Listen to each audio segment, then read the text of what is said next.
आइए जानते हैं कौन थी भगवान राम की बहन और उसका क्या नाम था। भगवान राम के 3 भाई लक्ष्मण, भरत और शत्रुघ्न थे, लेकिन बहुत कम लोग जानते हैं कि भगवान राम की एक बहन भी थी जिसका नाम शांता था। चारों भाइयों में शांता सबसे बड़ी थी।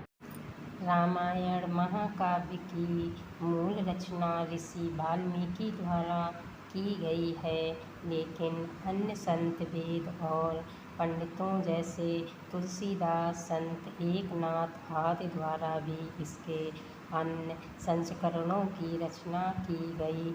ऐसे में प्रत्येक संस्करणों में अलग अलग तरीके से रामायण की कहानी का वर्णन मिलता है।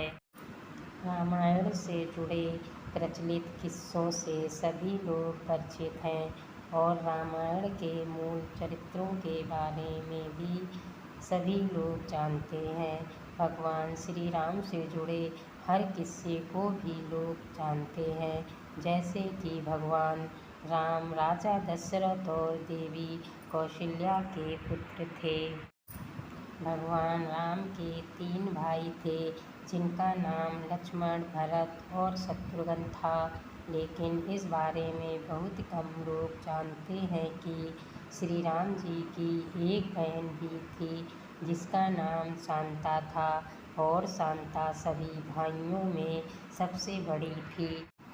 रामायण में क्यों देवी शांता का जिक्र नहीं? रामायण महाकाव्य में देवी शांता का जिक्र बहुत कम ही सुनने को मिलता है, इसलिए बहुत कम लोगों को पता है कि राम जी की एक बड़ी बहन भी थी।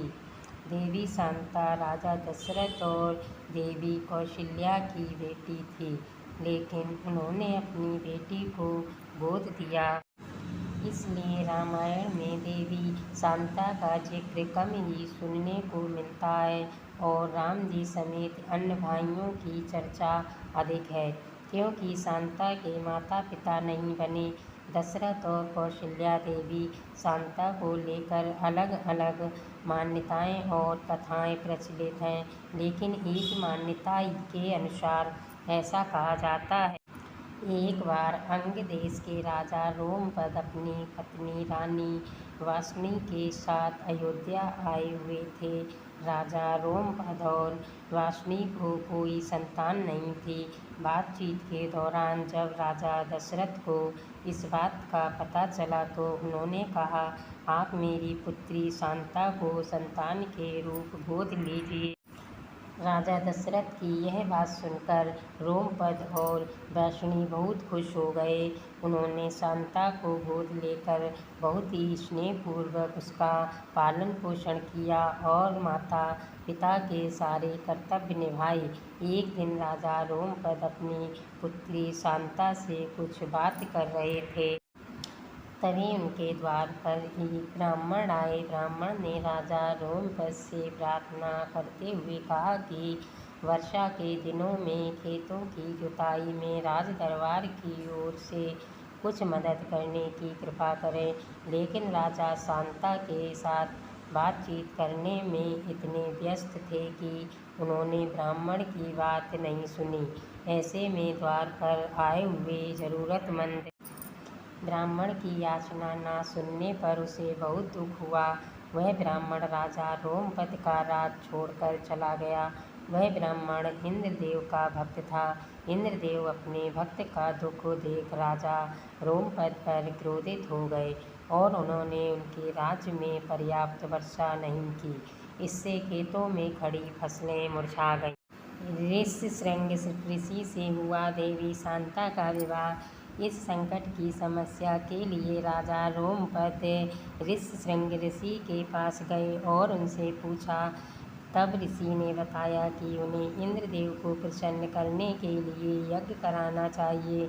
इसके बाद राजा रोमपद ने ऋष्यशृंग ऋषि से यज्ञ कराया और इसके बाद राज्य के खेत खलिहान पानी से भर गए। राजा रोमपद ने श्रृंग ऋषि के साथ अपनी पुत्री शांता का विवाह कराया और इसके बाद दोनों सुखपूर्वक दाम्पत्य जीवन बिताने लगे।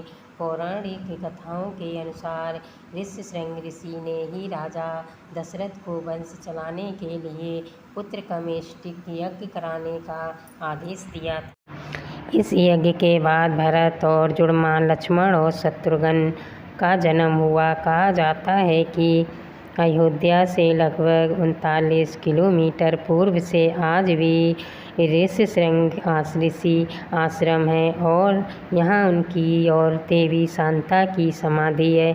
हिमाचल में कुल्लू से करीब 50 किलोमीटर दूर देवी शांता का एक प्राचीन मंदिर है जहाँ नियमित रूप से उनकी पूजा होती है।